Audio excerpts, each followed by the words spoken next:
If you're a charter principal and enrollment is something you think about later in the year, this video is for you. And I want to be honest up front. This conversation may be a little bit uncomfortable, not because you're doing a bad job, but because the game has changed and most schools are still playing on the old rules. Here's what I mean. Schools don't lose enrollment because they're bad schools. They lose enrollment because they're invisible. They lose enrollment because they start too late.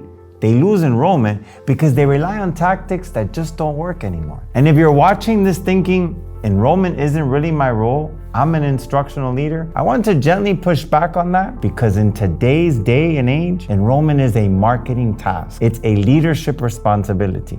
Let me explain why. Here's the hard truth that a lot of school leaders don't want to hear. The best school doesn't win. The clearest school wins. You see, parents choosing schools the way they did 10 years ago is not an option. They're not waiting for flyers to show up. They're not relying on word of mouth alone. And they're definitely not discovering schools during an open enrollment season. Parents shop for schools the same way they shop for everything else. They search, they watch, they compare, and they decide long before they even walk through the doors of your school. So what does that mean for you? It means trust is being built before the tour ever happens. Perception is being formed before open house, and decisions are being made before enrollment season even starts. So when I hear schools say, we'll focus on enrollment in January or February, what I'm really hearing is we're already too late. Because here's the thing, enrollment doesn't fail in March. It fails in October when nothing is being built. So let me talk to you about what I call the old model. The old model says print flyers, send students home with papers, put banners, do one open house, post occasionally on social media, and then hope. Hope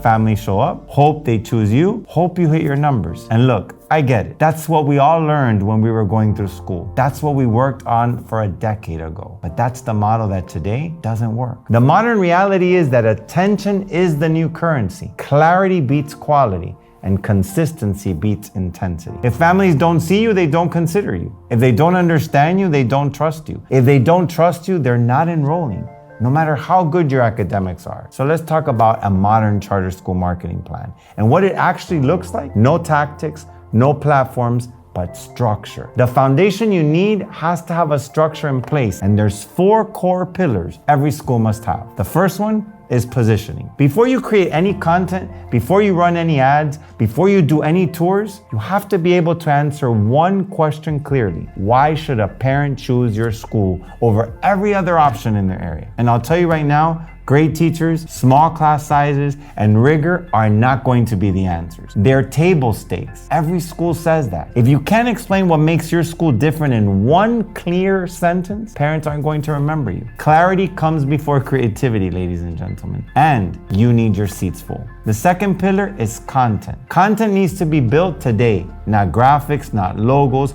but real classroom, real teachers, real leadership, real culture. Parents want to see what is actually happening in your school and how does it feel to be a student. They want to know what happens for their child each and every day before they even walk through the doors of your school. You're either going to be confident and show up, or you're not going to be confident and be invisible. And parents are thinking those two things. Is that school confident or invisible? The third pillar is distribution. Because here's the thing, great content without distribution is invisible. Posting occasionally is not a strategy, and relying on organic reach alone is not a strategy. Modern enrollment requires local targeting, paid visibility, and intentional reach. The goal isn't to go viral. The goal is to be seen by the right families repeatedly so that when you're ready to make a decision, your school is the obvious choice. And the fourth pillar is where most schools fail, the follow-up systems. Enrollment isn't just about getting leads. It's about speed, consistency, persistence, calls, emails, text messages, tours,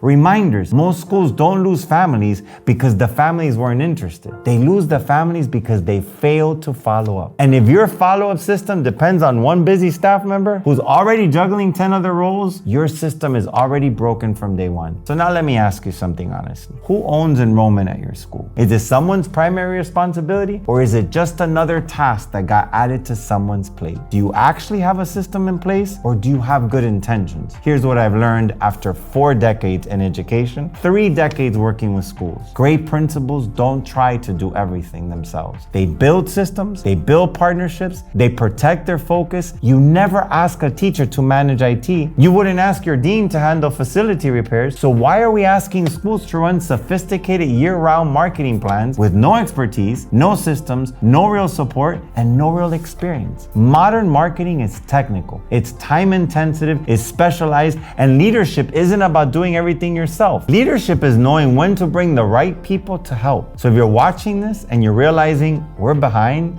we're inconsistent, we don't have a real system, that realization is not failure. That's leadership awareness. Most dangerous schools aren't the ones who are struggling. They're the ones who are pretending everything is fine. Enrollment doesn't fix itself, and effort alone doesn't solve structural problems. At some point, you have to stop asking yourself, how can we try harder? And start asking yourself, how do we build actual systems that work? If you leave with this, enrollment doesn't fail because schools don't care. It fails because schools wait too long to modernize. And the schools that win, they're not the ones doing more. They're the ones doing it right. If this video raised questions for you, good. That's exactly where it should. Questions are the beginning of clarity. The right support doesn't replace leadership. It multiplies it. And if your goal is to fill your seats, protect your school sustainability, and lead your community into the future, then the conversation has to change. If after watching this video you've understood you need help, you've understood you can't do it all, and your seats are empty and need to be full, click on the link below and let's schedule a consultation call, and let me show you our systems and how we're helping charter schools across the nation fill their seats even before open enrollment starts, and day one, no seats are available. Get on a waiting list for your community and make sure that you are the choice for all your parents. Don't let a day go by. One day is one enrollment. See you soon.